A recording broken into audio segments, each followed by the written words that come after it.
أعوذ بالله من الشيطان الرجيم. بسم الله الرحمن الرحيم. السلام عليكم ورحمة الله وبركاته.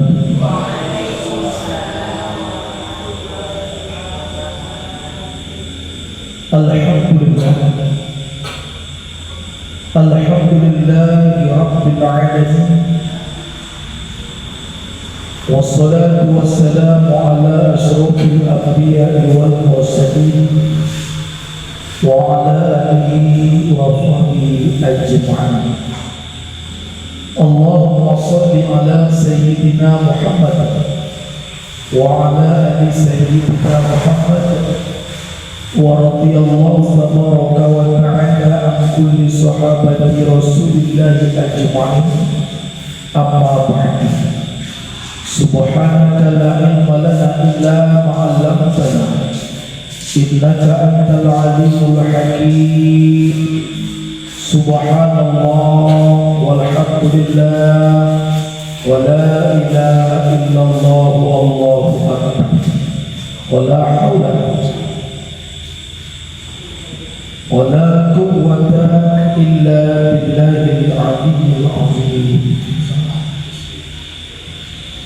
قال الله تعالى في القرآن الكريم وهو أصدق القائلين: أعوذ بالله من الشيطان الرجيم. بسم الله الرحمن الرحيم. وَلَنَبْلُوَنَّكُمْ آتَاكُمْ فِيمَا فَاسْتَبِقُوا الْخَيْرَاتِ. Sadaqallahu azim. Ibu bapak hadirin wal hadirat yang dirahmati Allah Subhanahu wa taala. Bersama kita hormati pada kemakmuran Masjid Al-Huda dan seluruh kepanitiaan pengajian kita, bapak-bapak, ibu-ibu, orang tua kami sekalian, saudara-saudari kita kaum muslimin dan muslimat rahimakumullah. Marilah kembali kita memperbaharui syukur kita kepada Allah Subhanahu wa taala yang masih mencucurkan karunia nikmat, rahmat, hidayah sampai malam ini. Kita merupakan hamba-hamba Allah yang masih dipilihkan untuk mampu dan mau menghidupkan majelis ta'lim yang nilainya dan fadilahnya sangat besar dalam perjalanan kehidupan kita. Apalagi dibandingkan dengan amalan-amalan sholat sunnah, kita bandingkan dengan fadilah menuntut ilmu, tentulah menuntut ilmu lebih besar nilainya. Namun perbandingan itu bukan perbandingan untuk meremehkan amalan sunnah, tetapi untuk menunjukkan betapa besarnya fadilah manfaat, bahkan selaras dengan jihad fi sabilillah. Dengan mengucapkan alhamdulillahi rabbil alamin, semoga kita tergolong hamba-hamba Allah yang pandai bersyukur di dalam melewati perjalanan kehidupan kita berupa karunia nikmat, rahmat dan hidayah untuk dapat taat. Selawat serta salam mari bersama pula kita hadiahkan kepada Rasul junjungan alam Nabi Muhammad sallallahu alaihi wasallam. Allahumma Salli ala Sayyidina Muhammad wa ala ali Sayyidina Muhammad. Harapan dan doa kita bersama kelak di yaumil mahsyar nanti kita dambakan syafaat di Nabi Muhammad sallallahu alaihi wasallam. Tidak terasa waktu nanti kita lalu entah ke 50, 70, 80, 100 tahun mungkin kalau masih ada. Saat itu kita sudah berada di tahun 2126. Kemungkinan besar, tapi hukumnya harus saja. Boleh jadi kita ada, boleh jadi kita tidak ada. Tahun 2126.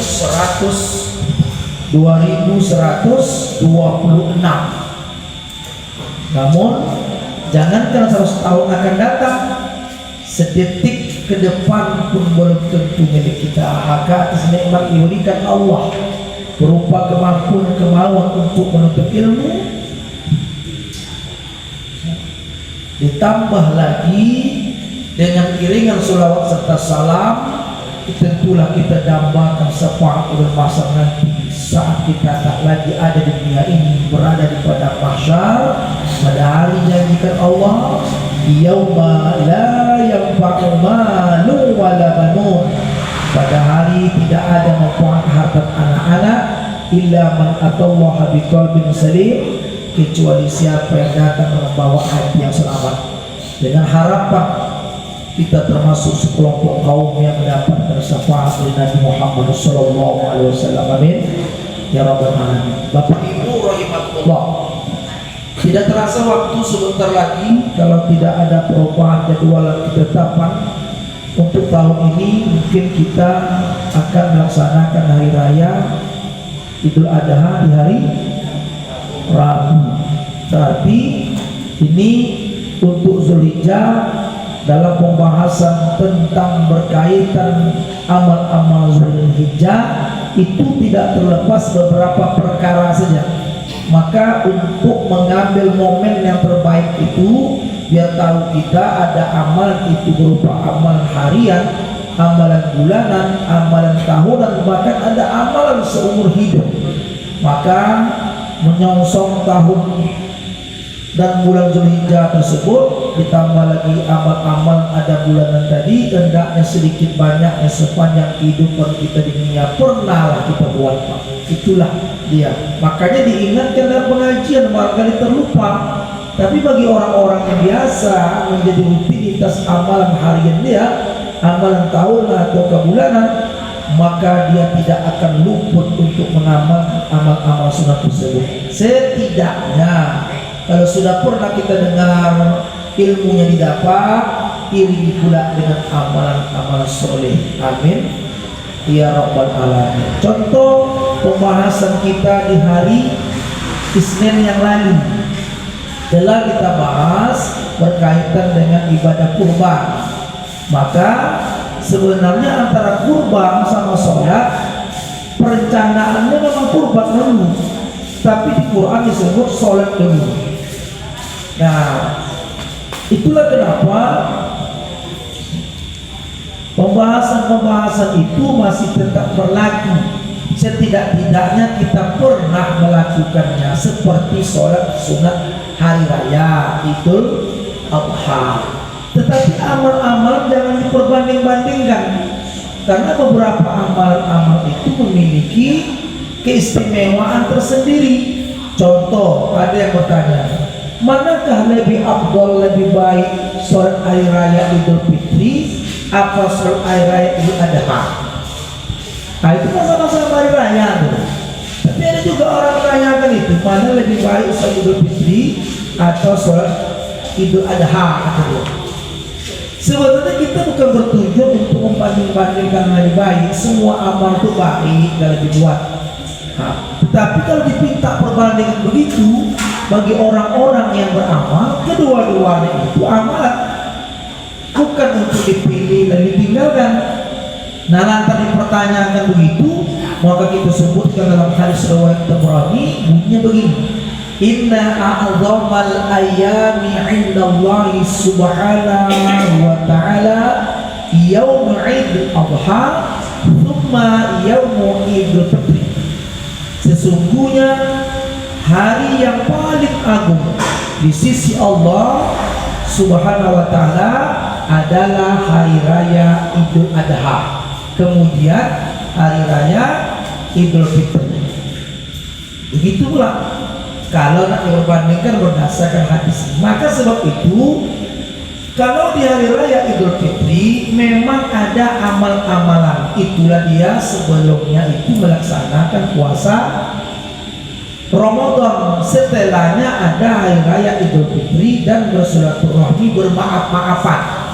Kalau Idul Adha ada juga puasanya. tapi sebelumnya bukan puasa wajib, tapi puasa sunat yang kita kenal dengan puasa Tarwiyah dan Arafah. Pernah kita ngaji, alangkah indahnya setidak-tidaknya seumur hidupnya pernah kita buat, bukan hanya pernah mendengar. Karena ada juga orang yang mendengar aja terlalu dengarnya, tetapi dia tidak buat. Makanya diskusi itu ada disebutkan bahwa amal dicintai oleh Allah Subhanahu wa taala selain ibadah wajib, mereka yang beramal dengan amal lebih dari sekedar wajib saja, itulah amal sunat. Termasuklah puasa sunat, amal sunat, bukan satu pemaksaan. Kenapa itu istimewa? Kalau ada orang mengerjakan yang wajib itu memang berpahala mengerjakannya, berdosa meninggalkannya. Itu memang sudah tugas, Pak, yang seluruh kita diwajibkan, seperti sholat, puasa, zakat, dan lain-lain. Adapun tentang sunat, itu kita diberikan sebagai bonus yang tidak pernah dipaksakan. Siapa yang mau melaksanakannya, laksanakan sebagai bentuk memohon keridhaan Allah. Bagi yang tidak ingin melaksanakannya, dia terima itu sebagai amal sunat walaupun dia tidak mengerjakannya, tapi dia tidak menyalahkan amal itu. Bagi yang melaksanakan silakan, dia tidak mau, aku belum bisa, cukup. Namun tidak membantah, ngapain malah sunat? Nah, itu menantang hukum. Nah, disinilah Pak. Makanya mari kita belajar, setidak-tidaknya puasa itu ada di dalam bulan Zulhijjah. Puasa sunatnya bagusnya tanggal 1 hari itu sampailah tanggal 9, 10 Zulhijjah berhari raya lah kita. Beda sama Idul Fitri, wajib yang datang itu 30 atau 20 hari. Ini tak sampai sepertiga saja.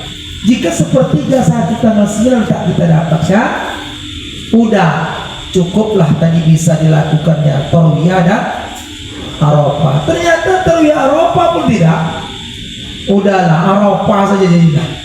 Jadi Bapak Ibu yang sudah pernah, bersyukurlah kepada Allah. Jika hari ini diberikan kesempatan lagi, marilah kita sama-sama berpuasa.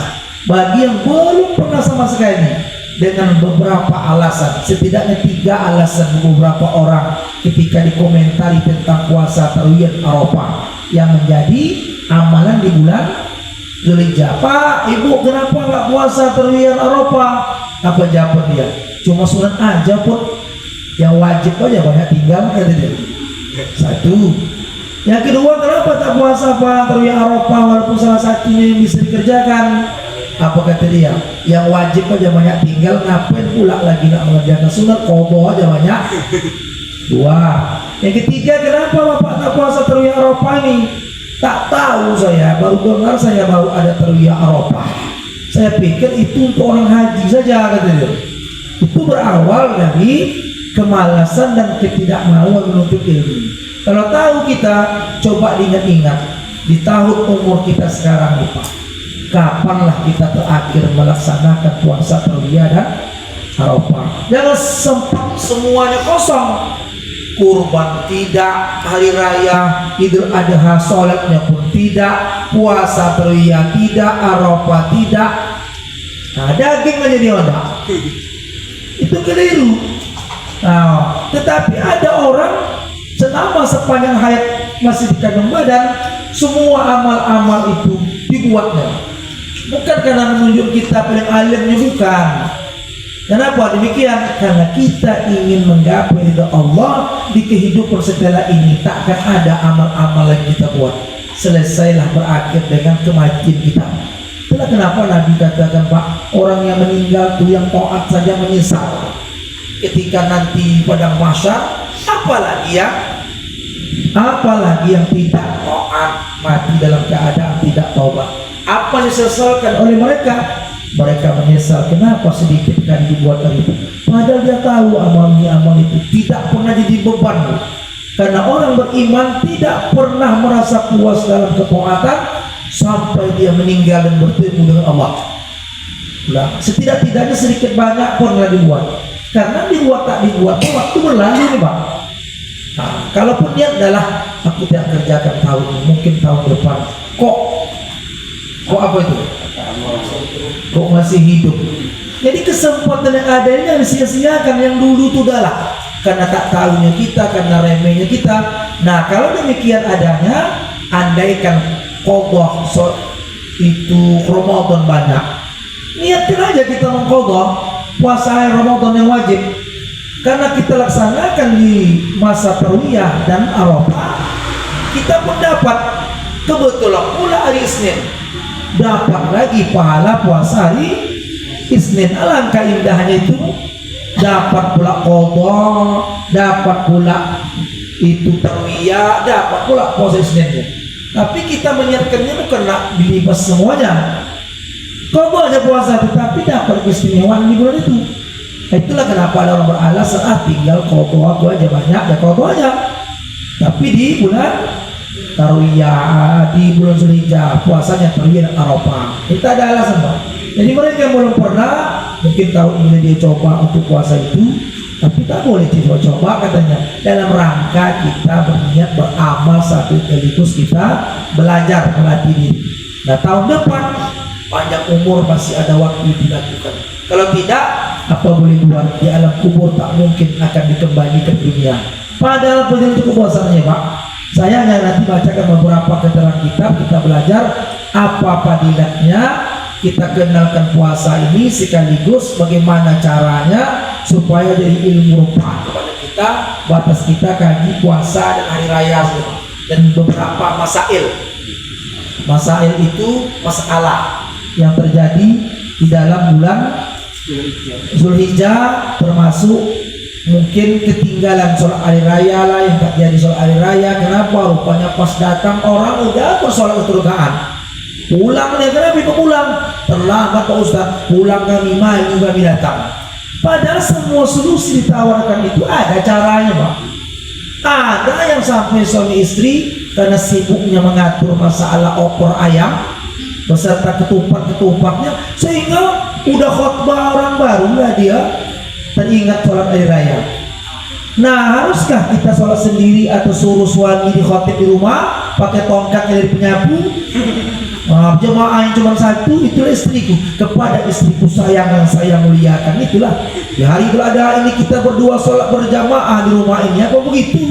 Ada cara diajarkan supaya kita tetap sholat walaupun tidak datang ke masjid itu. Tapi sholat tak tinggal, Bu.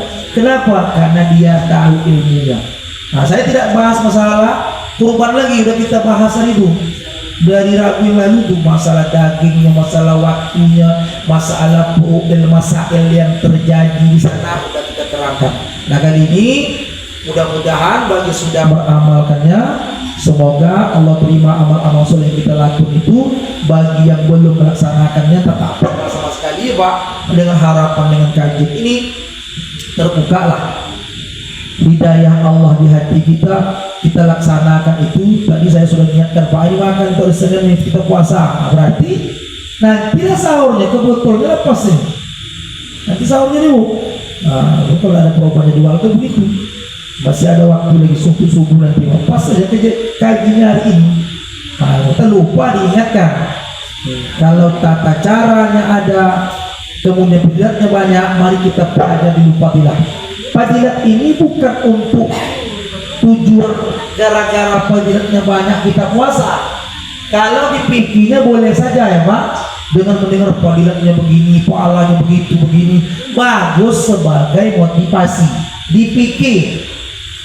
Sedangkan di tauhidnya, apapun fadilat yang begitu banyak, kita puasa bukan karena fadilah tapi lillahi. Nah, itu tauhidnya. Jangan nanti aku soal puasa sekian pahalanya, minta upah sama Allah. Kalau nak minta upah sama Allah dari segi tauhidnya, apalagi dipandang dari perspektif tasawuf, amal berapa? Apa sih amal kita nak minta sama Allah upah?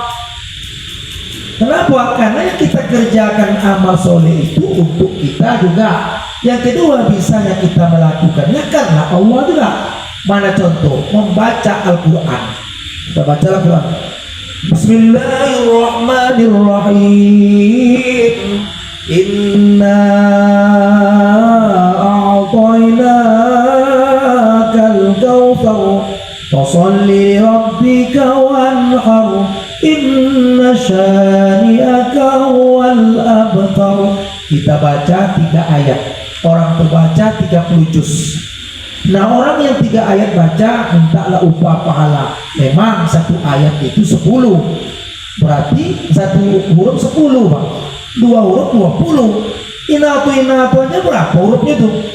Apalagi orang yang membacanya sampai 30 juz.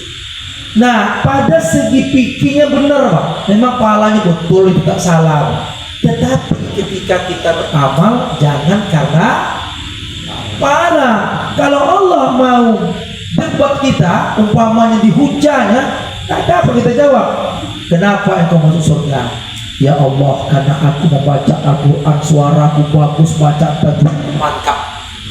Kalau Allah tanya, aku beri kau pahala sekian-sekian. Sekarang Allah tanya, engkau bisa membaca itu karena apa? Karena aku pandai. Yang memandaikan engkau itu siapa? Allah. Aku baca ini ya Allah karena lidahku fasih. Yang membuat engkau fasih itu siapa? Aku, kata Allah. Allah terjawabkan, Bu. Yang memberikan suara engkau bagus bacanya siapa? Allah. Lalu di mana engkau? Apa mau dijawab? Kalau kita minta upah. Nah, makanya kenapa amal-amal soleh ini ada pula kualitasnya, semua semata-mata untuk memotivasi, menyemangati kita agar dengan banyaknya nilai pahala membuat kita bersemangat untuk mengamalkannya. Tetapi ingat, di tauhid bukan gara-gara itu kita beramal, tapi ujungnya lillahi ta'ala, sesuai dengan niat. Di tasawufnya bahkan tak lagi mendambakan tentang pahala hebat yang diberikan, bahkan surga dan neraka pun Pak tidak lagi dia pinta itu. Surga dia tidak pinta untuk dia, neraka pun dia tidak takut untuk masukinya. Kenapa? Karena ikhlasnya. Adapun itu semua sekali lagi diingat, fadilat ini untuk menyemangati, memotivasi, mendorong kita beramal. Oh, ternyata setelah kita pelajari banyak fadilahnya rupanya. Dengan begitu semangatlah kita. Tapi kita dengan tauhid Pak, tidak lagi karena ini. Tapi kenapa diterangkan? Itulah tadi untuk memberi cambukan nasihat kepada hati kita untuk beramal soleh. Nah, mari kita buka kitab keutamaan puasa 2 hari itu, 8 sampai 9 Zulhijjah. 2 hari saja langsung hari raya. Beda sama Ramadan. Biar kita paham. Dari mana dapat keterangan ini? Bagi yang mengaji, yang sudah ada kitab, agar jadi rujukan supaya tidak kita dengar gimana dapat itu, ngarang-ngarang itu bukan. Kitabnya bernama Al-Ghunhunya li Talibi Tariqul Haqq. Tariqul Haqqi jadi makna fil akhlaqi wat tasawufi wal adabil islamiyah. Ini dicatatkan oleh Imam Abdul Qadir bin Musa bin Abdullah Al-Jailani. Nah, dari mana diambil? Itu juga diambil dalam kitab Busrul Karim jilid 2 halaman 488. Tadi Pak ada namanya Abdullah Al-Jailani. Yang menyampaikan fadilatnya itu juga diambil dari Sultanul Arifin, kutub Al-Ghaus Al-Azam, ulama ataupun wali besar, Sultanul Anbiya Sultanul Auliya As-Syekh Muhyiddin Abdul Qadir Al-Jailani. Namun itu Abdul Qadir Al-Jailani Al-Baghdadi Al-Hambali Al-Hasani. Jadi ini yang menyampaikannya Syekh Abdul Qadir Jailani. Dari kitab yang tadi itu ditulisnya lah apa yang pernah disampaikan oleh Syekh Abdul Qadir Jailani oleh si Imam Abdul Qadir bin Musa bin Abdullah Al-Jailani. Dia kutip keterangan Syekh Abdul Qadir Jailani, dicatat dalam fadilat itu untuk sampai kepada umat. Apalagi memang nilainya besar dalam beberapa hadis riwayat Muslim. Walaupun ada orang bilangnya itu hadis palsu katanya. Bukan, hadis itu didukung oleh banyak hadis yang lain tentang pengamalan puasa Tarwiyah dan Arafah, sehingga untuk kemaslahatan beramal bisa dipakai. dalam rangka untuk beramal soleh, dalam rangka fadilah beramal. Apa kata beliau? Syekh Abdul Qadir Jailani begini saja. Adapun fadilat daripada puasa tarwiyah dan Arafah, yang pertama, Allah Azza wa Jalla memberi keberkahan pada kehidupannya. Yang pertama, Allah berikan keberkahan pada kehidupannya. Berkah itu bukan karena kita kaya, karena kita berpangkat, karena harta kita banyak, bukan begitu berkah. Nah, itu berkah juga dalam ketaatan, diberi Allah dengan ketaatannya, diberi kelebihan harta lewat ilmu, lewat amal. Nah, boleh jadi bagaimana harta itu berkah, bagaimana umur dia berkah, bagaimana kehidupan dia berkah, ketika diberikan Allah apa yang menjadi nikmat, membuat berkah, bisa dibawanya untuk taat. Berkah puasa tarwiyah Arafah ini dikirim dia supaya diberikan jalan untuk keberkahan pada kehidupannya. Gimana berkah harta ini? Ada harta itu bisa dibawa untuk amal soleh. Nah ini, kemudian digunakannya untuk jalan kemaslahatan diri dan umat. Nah ini maksudnya mereka berpuasa itu. Yang kedua, Allah Azza wa Jalla menambahkan harta yang banyak baginya. Harta yang banyak itu bisa karena berkah tadi, bisa karena jumlahnya. Memang harta itu tidak banyak, tak ada tambah-tambahnya. Kemudian tiap tahun puasa tarwiyah Arafah, tetapi nilai harta itu punya keberkahan. Ketika bisa digunakan amal soleh, harta itu bisa dibawa belajar, harta itu bisa disekolahkan anak-anak, harta itu mudah di tangan kita nak bersedekah, itu berkah. Karena ada orang yang banyak tapi tak bisa dibuat. Coba lihat, maaf ya Pak, ini sekedar contoh. Jika ada orang yang biasa-biasa saja meninggal di antara kita, saya pikir kalaulah segelas indodes ataupun roti malam pertama, kedua biasalah secara umum.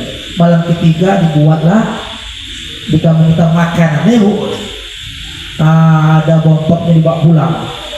Rupanya pas beberapa kali kita takziah, ada orang dia gaji 15 juta sebulannya, ditambah lagi tanah itu baru dijual hampir 2 miliar. Tapi ketika dia meninggal, kenduri, tak ada perbedaannya dengan orang-orang biasa. Harusnya pihak keluarga itu berpikir, setidak-tidaknya tidaklah roti besar ikut ada lima. Saya pikir 1/8 pun sedekah itu tak ada. 2 miliar tuh. Tapi kenyataannya sama aja dalam biasa. Bukanlah orang yang takziah atau memaksa al-musibah, tapi kerelaan hati kita untuk berbagi di saat kapan lagi bergunanya harta itu, padahal emak ayahnya baru meninggal. Itulah sesat jalan lagi yang bisa diberikan. Lain dari itu, jadi harta waris. Kok dibagi dengan sebaiknya? Beberapa kali kami bagi Pak. Baru ini daerah kita ada masa di Jumat hari itu. Bukan saya menguraikan, mari dia telepon saya terjumpa 1 jam waktu saya Pak, nanti saya mau pengajian. Apa daya? Rupanya yang dikaji dulu zaman ayah itu meninggal, salah membagi ini. Kata anak perempuannya, batasan bapak itu datang 3 kali ke rumah kami seminggu, oh salah semalam tuh, dalam seminggu datang lagi Pak, salah bagi itu. Yang ketiga tak datang lagi, mungkin lepas ini. Bingung orang, kok dapat begini, kok dapat begitu. Kok ini pula bisa banyak. Waktu mamaku meninggal, kenapa adik mamaku bisa banyak? Waktu ayahku meninggal, adik ayah kenapa sedikit? Tak paham dia, waktu ayahnya meninggal, ayahnya kan punya adik laki-laki, adik perempuan, 7 laki-laki, 2 perempuan, 9, 10 sama ayahnya. Sedangkan pas meninggal mama, dibagi pula harta bagi mama, satu-satunya adiknya itu, adik mama itu cuma 1 orang, yang 5 sudah meninggal, mana dihitung? Ya banyak dapat dia. Jadi kita bukan karang sesuai atur hukum. Nah begitulah, maka kita diingatkan berkahnya tadi, bahwa Allah menambahkan harta yang banyak baginya, bisa jumlahnya, bisa berkahnya. Nah itulah maksudnya. Jadi kita pikir puasa sekedar pahalanya, bukan, banyak. Yang ketiga, Allah Subhanahu wa ta'ala menjamin kebaikan dalam rumah tangganya. Kan bagus itu. Nah, rumah tangganya itu bukan karena dia kaya raya atau jabatan tinggi, bukan. Keakur itu Pak kan lebih baik ada setan namanya dasin. Walaupun alim lakinya Pak Toat, tapi sini Bu sama orang bisa sopan. Kenapa sama orang bisa sopan dalam perspektif tasawuf, tapi sama suaminya kok kasar? Dari mana salahnya itu? Sebaiknya kan sama suami lebih taat itu Pak. Tapi sama istri bicara sama suami bicaranya kasar, kalau nak tinggi banyak pula cakap dia daripada cakap suami. Ada setan namanya dasim. Jangan kasih nama anak ya Pak. Kalau kosim tak apa-apa. Dasim itu nama setan. Nama setan pengganggu rumah tangga. Dasim namun. Kalau hasim, kosim ya bagus. Ini dasim. Nah, apa sebab? Rupanya kalau sama orang kita ini punya topeng Pak, stabil untuk rasa segan, menjaga diri, takut kita nanti diukur orang bagaimana sifat kita. Tapi kalau sama suami sudah terbuka segala rahasia, maka tak ada yang menutupi hati kita untuk merahasiakan itu. Itulah kenapa apa mau diucapkan, apa mau disampaikan, terbuka tirai sudah. Ini rasa malu udah mulai hilang ya. Tapi kalau ada batas soleha itu tadi, itulah yang menjaga jarak tadi. Oh, tak pantas aku meninggi dari suami gini. Oh, tak layak aku ini pula untuk tidak peduli kepada suami atau istri. Begitulah Bu datang ke berkah puasa. Oh, aku dilatih dengan puasa ini dengan harapan lidah, telinga, mata tidak kaku dan kasar untuk berkata yang buruk. Maka takut dia. Kenapa? Ada penjagaan berkah puasa dilakukan itu. Apalagi di Tarwiyah dan Arafah, Allah menjamin kebaikan dalam rumah tangganya. 3. Yang keempat, Allah Subhanahu wa taala, Allah Azza wa Jalla akan membersihkan dirinya daripada segala dosa dan kesalahan yang telah lalu. Dalam hadis enak didengar hadisnya. Siyamu yaumi Arafah ahtasibu ala Allah an yukaffiru sanatil lati qablu was sanatul lati ba'dahu. Puasa hari Arafah dapat menghapuskan dosa 2 tahun yang terlepas dan yang akan datang. Bahasanya diampunkan dosa yang telah lalu yang akan datang. Kalau telah lalu dihapus Pak, pantas. Ini dosa yang akan datang, ini gimana maksudnya di sini? Ada orang bilang, berarti kalau aku udah puasa Tarwiyah Arafah, puasa lalu udah beres. Puasa akan datang, dosa akan datang, sudah ada jaminan. Wah, suka-suka hati aku lah, bebas. Kenapa kamu dosa? Udah aman, Arafah kata dia. Udah Arafah nih. Maksud itu ayat hadis ini bukan maksudnya kita bebas bermaksiat akan datang karena diampun dosa telah lalu akan datang. Dosa yang dihapus itu dosa-dosa yang tidak kita sengaja, dosa kecil. Mana tahu sengaja berlalu, kita pun tak ingat yang akan datang. Yang akan datang itu ada, tapi jangan sengaja dibuat. Wah, kita apa ada Arafah, tidak kerjaannya. Tapi situlah kayak unik ini Bu. Dan pemahaman kedua maksud diampunkan dosa akan datang itu bahwa dia tidak mudah terjatuh dalam dosa. Tak mudah. Karena Allah sayang sama dia. Karena ada orang tidak berniat untuk bermaksiat, tapi jalan untuk maksiat itu ada ya jalannya. Itu kalau orang mau dijatuhkan. Ada niat untuk berbuat baik, tetapi jalan untuk baik itu selalu terhalang.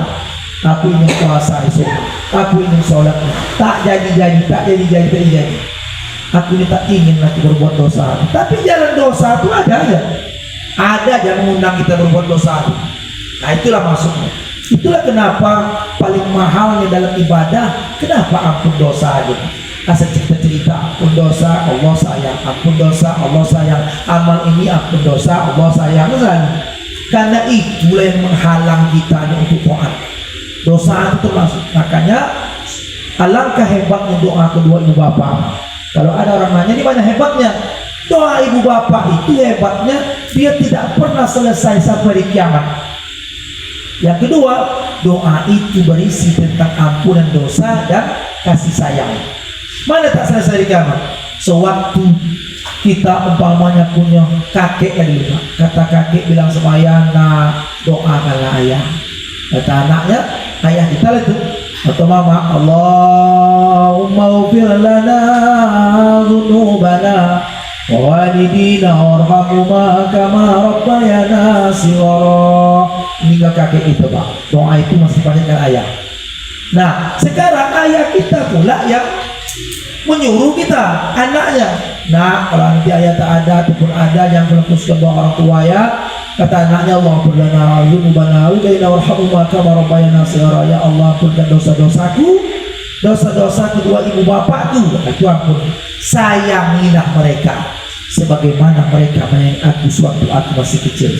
Sekarang kita punya cucu, doa yang itu masih dibacakan oleh cucu untuk ayahnya. Bahkan ditambah lagi walijadina untuk kakekku, walijadatina untuk nenek-nenekku. Apalagi wali asatizatina untuk guru-guru kami yang pernah mengajarkan kami. Lanjut sampai itu kita sampai kiamat. Di mana hebat doa itu? Di dalamnya minta ampun kepada Allah, di dalamnya juga minta sayang. Itulah kenapa segala amal itu kenapa diberitahu informasi kepada kita ampun dosa, tentang dosa ya Pak. Karena itulah yang paling banyak menghalangi kita untuk masuk ke surga. Itu pula yang menghalangi kita untuk bisa taat. Dosa itu pula yang akan membuat kita mati su'ul khotimah. Doa itu pula yang menghambat kita Pak untuk membersihkan hati. Kalau begitu cucilah virus-virusnya dulu, barulah enak dia untuk taat. Salah satunya selain istighfar, amal-amal soleh. Ditutupinya keburukan dia dengan amal-amal soleh. Ditutupnya, lama-lama tersingkirlah keburuk-keburuk itu. Maka kata Nabi, ikutilah kebaikan keburukan itu dengan kebaikan-kebaikan. Maka kebaikan-kebaikan itu akan pergi. Lanjut, walaupun ada buruk kita baik, lanjut. Ibarat air kopi yang tersisa, kita nggak cuci, tapi ibu alirkan terus airnya pakai keran. Apa yang terjadi sama gelas itu? Walaupun tak digosok, lama-lama terbuang dia. Begitulah amal-amal ini. Diampuni dosa yang telah akan datang. Ada orang meremeh, cuma pun dosa aja pun tak tahu dia dosa itu yang sangat mempengaruhi, berbahaya dalam hidup kita. Beruntunglah ada jalan untuk bersihkan dia Pak. Kalau tak ada yang untuk bersihkan ini udah berat, karena kita manusia biasa tak luput dari khilaf dan salah. Tapi selagi hidup dibagi jalan. Nah itu dia. Makanya diampunkan dosa-dosanya. Salah lagi. Yang kelima, Allah Azza wa Jalla melipat gandakan amal soleh ibadahnya. Amal yang sedikit yang dia buat ikhlas karena Allah, banyak puasa itu memang dilipat-lipat gandakan pahalanya. Itu pun bonus yang banyak tak dibuat orang. Ini yang sunat ya Pak. Apalagi yang wajib ya Bu, puasa Ramadan. Untuk apa Pak, diskon yang luar biasa itu bonusnya. Coba lihat puasa, satu kue rengginang dibalas 70 kali lipat. Pahala sunat dihitung wajib kalau dari segi pahala.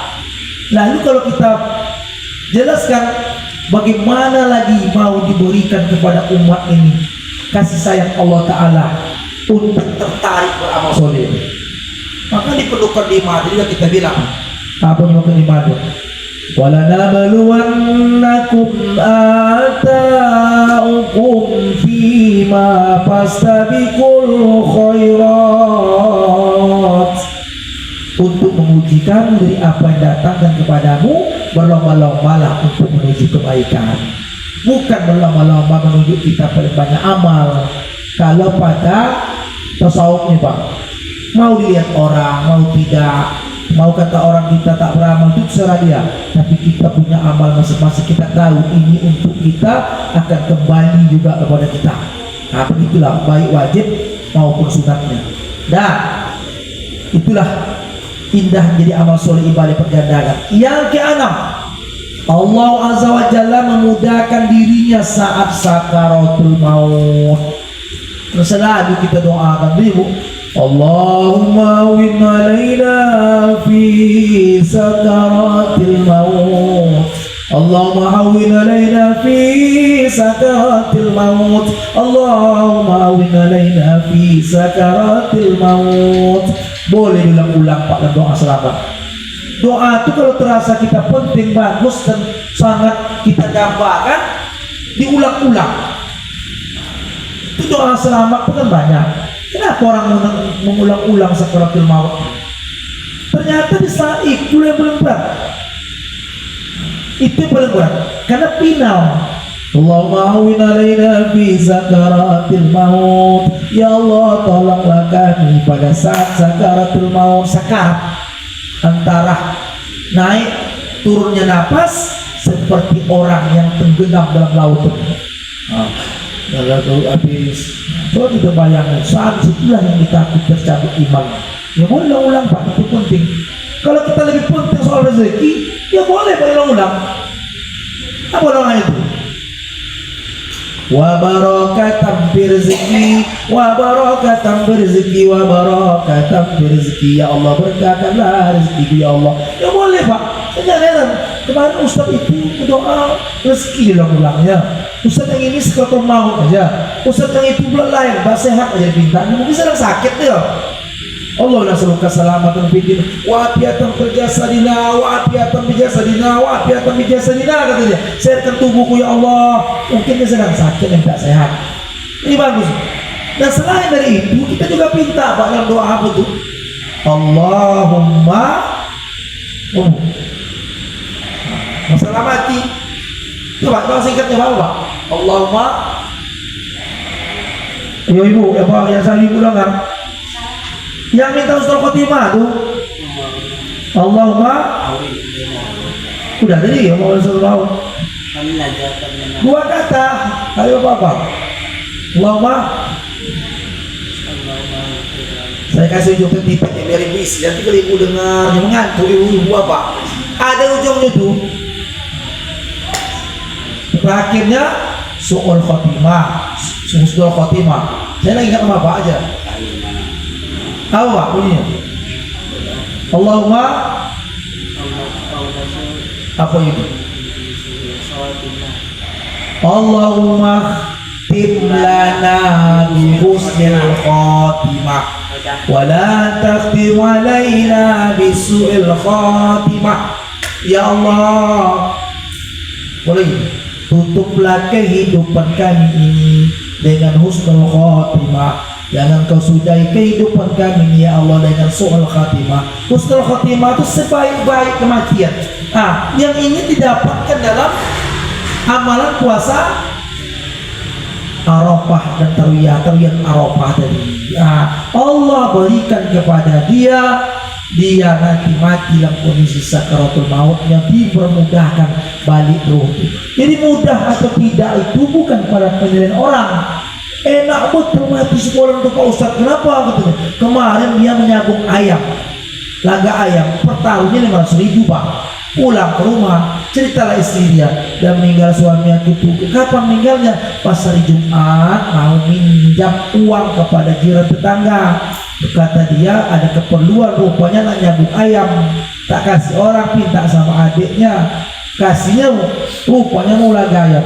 Lepas laga ayam tuh meninggal ya. Ayamnya kalah, nyawa pun hilang. Dia pun duduk diminta minum kopi. Saya minum kopi. Kenapa Mas, kata istrinya? Tak apa-apa, duduk aja di sofa hari Sabtunya tuh. Udah itu hilang.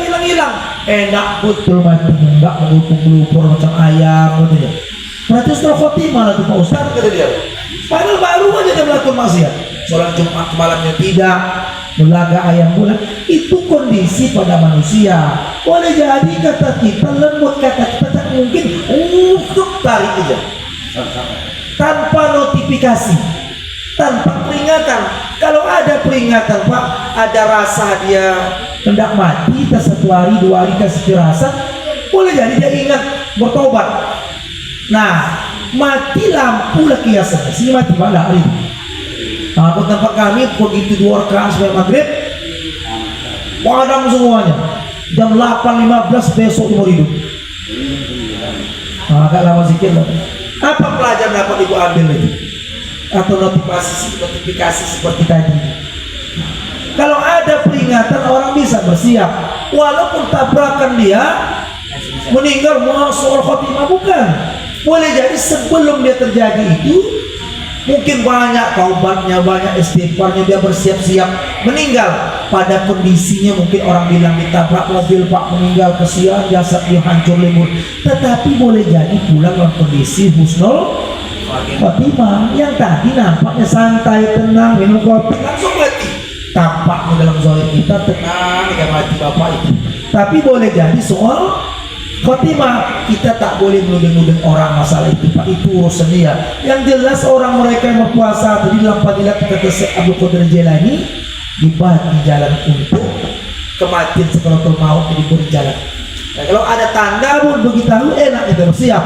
Contoh, datanglah WA ataupun pesan kepada bapak ibu lewat HP kan, lewat surat pemerintahan kan, lewat lembaran kan. Kata dia, pemadaman listrik serentak untuk wilayah Medang Deras, Kecamatan Air Putih. Ini apa Pak? Saya suka.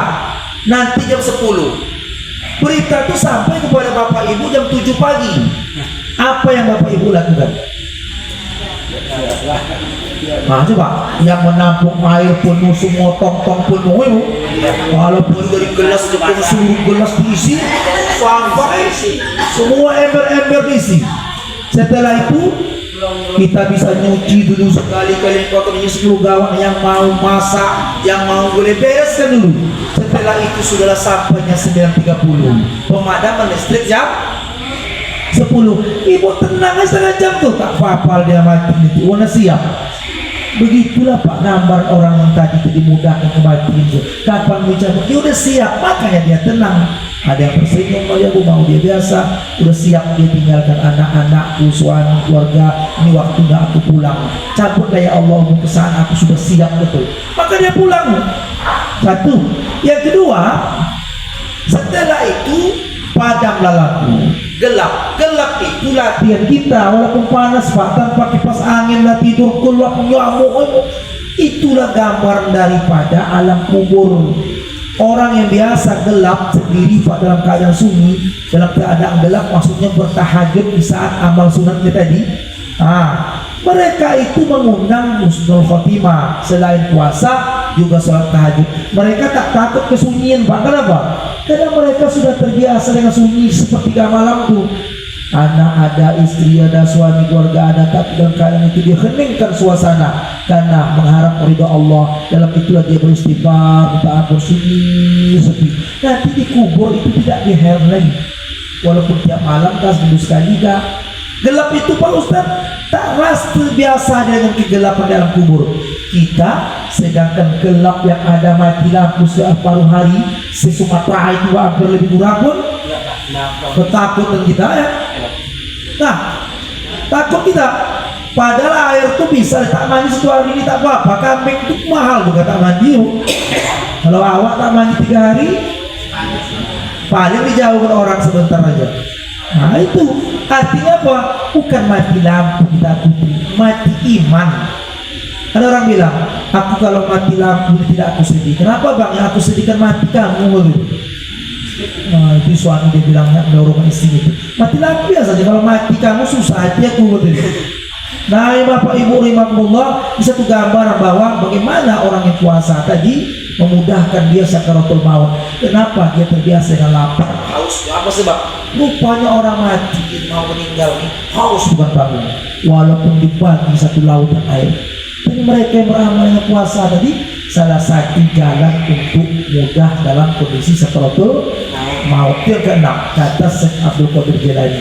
Yang ketujuh, Allah Azza wa Jalla memberikan kuburnya penerangan selama di alam barzah. Coba seluruh rumah kita padam lampu, ini kias dunia aja ya. Adalah lampu itu senter HP. Letakkan gelas, senter HP-nya itu diletakkan di dalam. Diletakkan di sini ya. Setidak-tidaknya gelas itu akan memancarkan cahaya di sekelilingnya itu. Itu pun sudah memadai lah bagi mereka. kan gitu. Nah sekarang mereka yang puasa itu berikannya cahaya dalam kubur. Apa cahaya?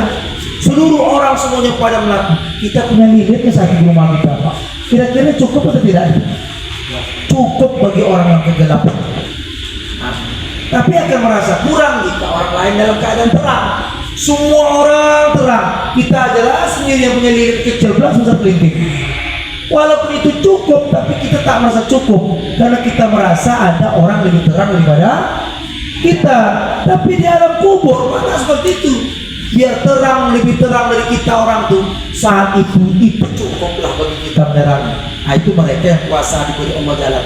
Kita tak tahu, makanya amal yang mana dalam menolong kita nanti akhirat nanti. Setidaknya ada pun yang kita buat, entah puasanya, entah sedekahnya. Itulah kenapa disuruh amal soleh itu banyak. Bukan menunjuk kita alim, Pak, bukan menunjuk kita lebih hebat orang lain, tidak. Kalau tahu kita bertasawuf nanti tak paham lagi tadi.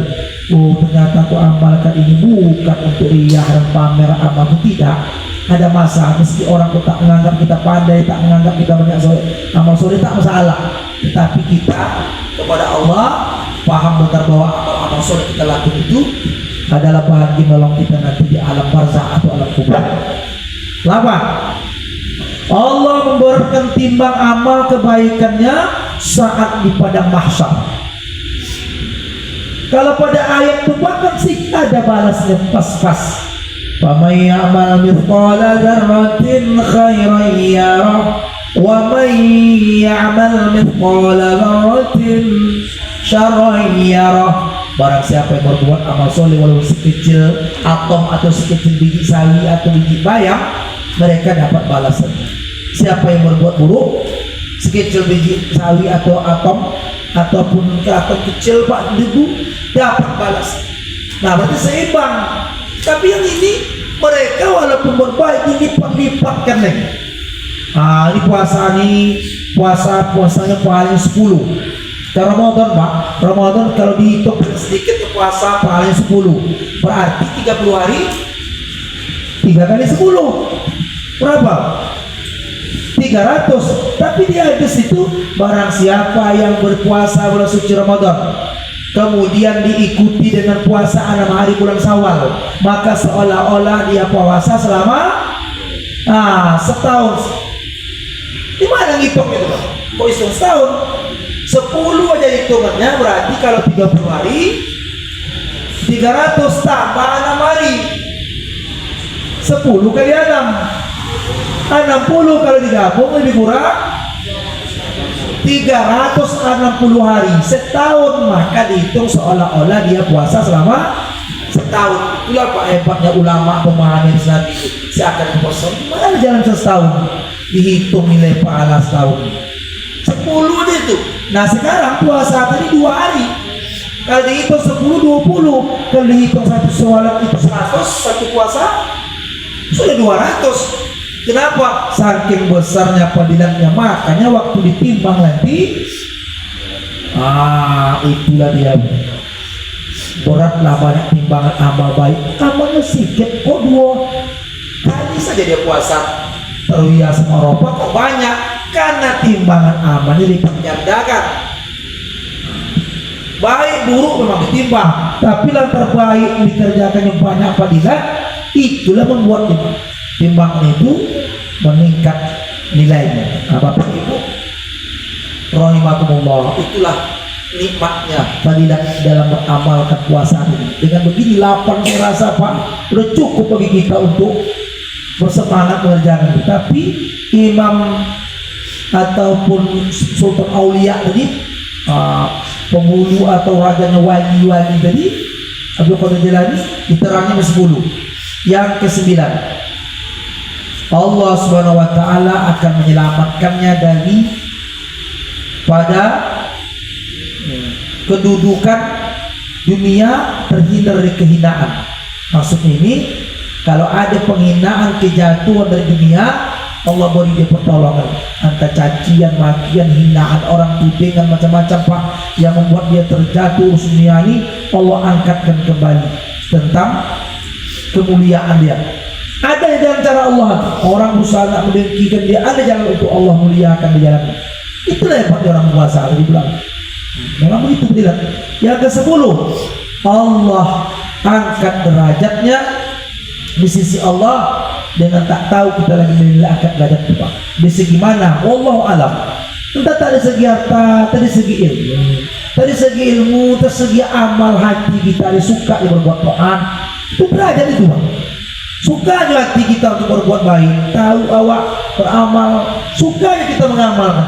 Kan ada orang tahu amal kan tidak berbuat, sholat tahu dia sholat, dia yang tak mau sholat, itu namanya orang yang tidak diangkat derajatnya. Tahu dia puasa, tapi tak mau mengerjakannya. Nah, sedangkan yang wajib-wajib dia tidak mau buat, apalagi yang sunat. Maka berbahagialah Bapak Ibu, sedikit banyak wajib bau juga. Mau juga kita dapat tergerak. Macam mengaji ini lah Pak. Kan tak semua orang mau nih Pak, itu banyak orang. Tapi yang banyak itu kenapa digerakkan hati Bapak Ibu nak belajar di musola ini, masjid ini, sama ini. Itu menunjukkan bahwa derajat dari sisi ilmu diberi Allah. Apalagi semuanya dapat. Dari segi harta dia beramal lewat harta, dari segi sehat dia bawa ibadah, dari segi ilmu dia amalkan. Wah ini begini derajatnya Pak.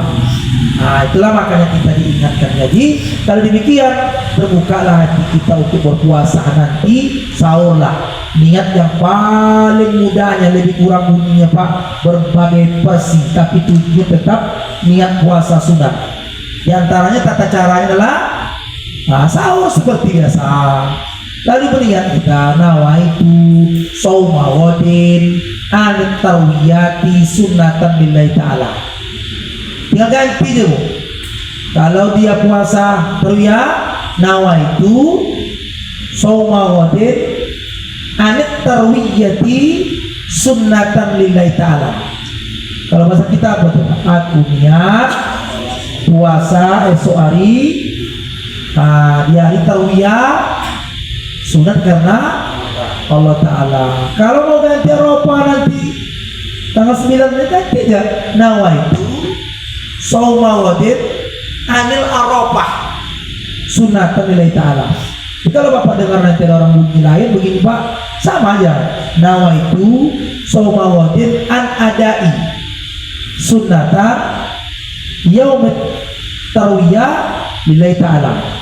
Ketika Arafah nawaitu shauma ghadin adaan sunatan Arafah lillahi ta'ala.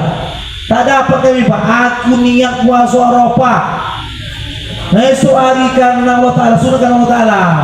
Tak juga dapat, ya Allah aku suruh puasa sunat ya Allah. Puasa sunat aku ya Allah, puasa sunat tarwiyah karena engkau lah aku nih puasa. Tak dapat dalam hati. Pokok puasanya aku, pokok puasa surat tarwiyah. Kalau itu kita dapat Pak, aku yang belajar itu. Nah itu aja Pak pembahasan itu. Nah selesailah kita, pahamlah kita bahwa puasa tarwiyah ada Arafah 8 Zulhijjah, tarwiyah Arafah itu 9 Zulhijjah, bahwa dalam makna tarwiyah itu persiapan jamaah haji itu sebelum menuju Arafah. Nah, makanya ada ulama mengatakan apa itu tarwiyah? Berpikir dan merenung. Kau dimaknakan dulu, berpikir dan merenung. Apa dipikir dan renungkan? Ini berdasarkan sejarah. Nabi Adam memerintahkan Allah di bulan tarwiyah itu untuk buatlah bangunan. Nah, ada Ka'bah itu. Berpikir bagaimana kalau aku buat ini ya Allah? Bagaimana caranya? Berpikir dia. Allah akan berikan kepada engkau kalau engkau tahu di situ diganti dengan balasan dari hasil kerja bangun engkau tarwiyah. Apalagi dia Pak bertawaf. Itu versi pertama. Yang kedua, Nabi Adam bermimpi memotong anaknya di malam tarwiyah.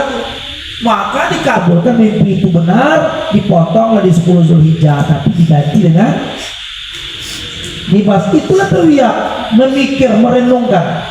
Yang ketiga, sudah kebiasaan rupanya orang-orang di Mekah dulu, asalkan bulan tarwiyah itu mereka biasa banyakkan doa. Sudah bersiap-siap, sudah sampai kalau Arafah dikabulkan, di tarwiyah mendoakannya. Sehingga jadi amal sampai di zaman kita dalam tafsir Mafatihul Qorib juzuk 5 halaman 324 patut namanya tarwiyah. Sedangkan Arafah itu menunjukkan sosok perkenalan, pengetahuan. Itulah dikatakan Bapak yang sudah mengerjakan haji, itu kan puncaknya sih. Undang apa? Nabi pada situlah menyampaikan ayat itu. Al-yauma akmaltu lakum dinukum pada tersempurna agama. Pada sempurna bisa pengajaran, menangis Nabi Muhammad. Mereka yang haji wadah perpisahan Eropa banyak orang menangis. Kenapa menangis itu? Dulu pun begitu juga Pak, ada sedih hati macam-macam Pak, dia sedihnya macam-macam lah yang dirasakan pada saat itu. Nah, ini puncak pelaksanaan haji itu. Ini orang itu tidak lagi berkumpul semuanya di Mekah aja ya Pak, bapak dan Eropa. Nah, sedangkan Nabi Adam dulu itu tempat perkenalan, pertemuan, rasa haru, duka, cinta dalam rumah tangga. Disitulah Pak makanya bersedih, pertemuan mereka. Nah, di padang Eropa berbagai. Ini sudah menjadi amal kepada kita, cukuplah dengan cara berpuasa. Selesailah amal itu, barulah kita nanti bagi yang mau apa tuh Pak, berkurban silakan, tapi setelah dia menyelesaikan sholat aidnya, fasolli rabbika wanhar. Rupanya datang persoalan. Begitu Bapak Ibu datang, mana tahu sibuk, super sibuk. Orang sudah sholat satu rakaat. Pertama pertanyaannya, apa yang harus kita lakukan ketika mereka kita jumpai dalam kondisi sudah sholat rakaat? Kita baru datang. Satu.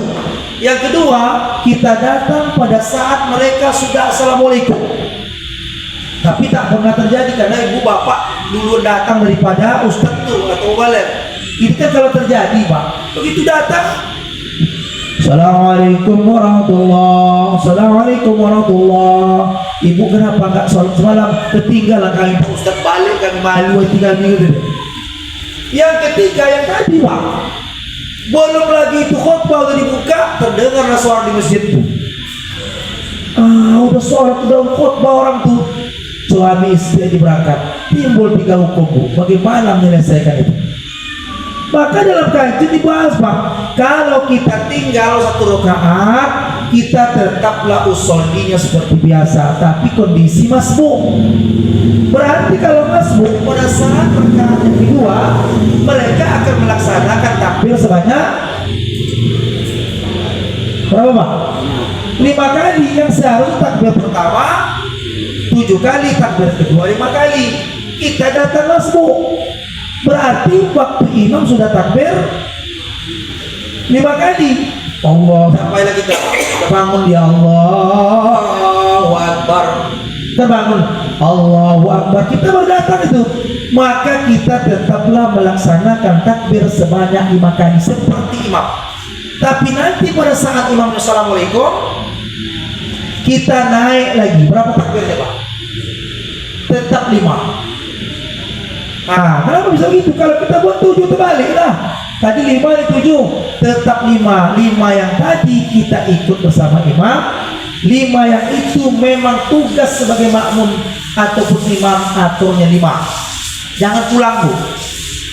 Nah, itu cara. Nah, dengarkan khotib itu. Selesai. Setelah itu, rupanya pas datang, umpama nih Pak, udah assalamualaikum orang. Assalamualaikum warahmatullahi, Assalamualaikum warahmatullahi. Selesai orang itu bergawa. Apa ibu bapak lanjut? Kita dah sampai kita pergi ke gerbang masjid.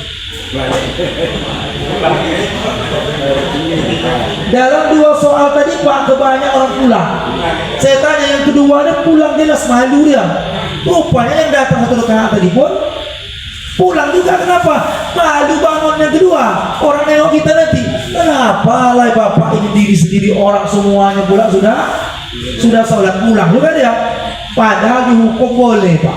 Orang sama mengaji paham. Oh berarti masbuk. Cuma malunya gimana? Sholat Idul Adha ada ketinggalan apalagi subuh. Itu malu orang. Nah yang tadi nggak usah pulang. Kalau segan dia nggak sholat, udahlah duduk aja situ. Duduk aja mendengar khutbah. Nah itu Pak. Kalau memang pulang dia, berarti poin yang ketiga, udahlah bang mas, pulang aja. Malu kita nggak tengok orang. Pulang ke rumah. Apakah perlu suami membacakan buku khutbah? Ambil penyapu yang tadi. Allahu Akbar, Allahu Akbar, Allahu Akbar, walillahil hamd. Jemaah yang tercinta, gitulah. pada hari ini kita sholat berjemaah di rumah saja karena kita terlambat. Walaupun demikian kita tetap berjuang demi menggapai ridha Allah. Demikianlah khutbah hari raya ini. Rupanya Pak, kalau sembahyang sendiri walaupun tak disarankan mesti berjemaah, boleh sembahyang sendiri di rumah, tapi tanpa khutbah. Jangan berpandai-pandai pula, bukunya udah ada, tinggal baca, siapa ngerti dia? Nggak usah, cukup sholatnya saja. Begitulah cara Islam lakukan, Bu. Tapi saya Pak Ustadz katanya boleh datang, tapi datang bukan untuk sholat mendengarkan khutbah, Bu. Begitulah indahnya untuk penjelasan. Masuk yang keempat, Bu. Ada yang nanya saya, mau mama, Ustadz kenapa? Di mana khotbah semalam? Saya bilang di Batas Jago. Ibu sholat di mana di masjid ini? Begitu kami sholat Pak Ustadz, banyak ibu-ibu itu pulang lagi. Ada yang mengatakan tidak sah sholat kita tuh. Pulang patah menyangkut Assalamualaikum doa dia pun pulang. Dia jawab, kenapa ibu bilang tidak sah? Di TikTok tuh begitu Pak katanya. Apa kata TikTok tuh? Maka sholat itu diikuti dengan khutbah. Itu sholat Jumat. Kalau Jumat itu khutbah dulu baru sholat. Demikian halnya. Sedangkan Idul Fitri Adha sholat dulu baru khutbah, maka selesai sholatnya udah selesai. Soal khutbah terserah dia pulang boleh, didengarkan terlebih baik. Tapi kalau saya ditanya Pak Su dengan atur sunnah, janganlah pulang. Setidaknya khutbah setengah jam dah, paling lama udahlah. Nah, jangan pulang, walaupun ibu pulang boleh. Tapi kalau saat-saat tertentu Pak keluarga sakit, mantan takut lah tinggal rumah nanti kecuin banyak di situ, udah sholat pulang aja. Nah, dia ambil atas sama nanti ya, karena berlainan dengan kondisi sholat Jumat. Demikian Pak, kenapa disampaikan? Mudah-mudahan ilmu disampaikan dari mulai kurban sampai puasanya, sampailah pada sholat hari raya Idul Adha-nya, menambah manfaat kepada kita. Setidaknya kita sudah beramal tanpa mencontek-contek orang lain, tapi kita langsung mendengarkannya dan untuk diamalkan dalam kehidupan kita sehari-hari.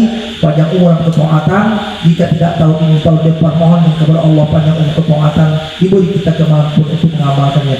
Jika hari ini kita masih ingat terbuka hati, usahalah nanti sama-sama kita niatkan, insya Allah itu akan melaksanakan puasa tersebut. Demikian yang dapat disampaikan. Mohon maaf salah kekurangan.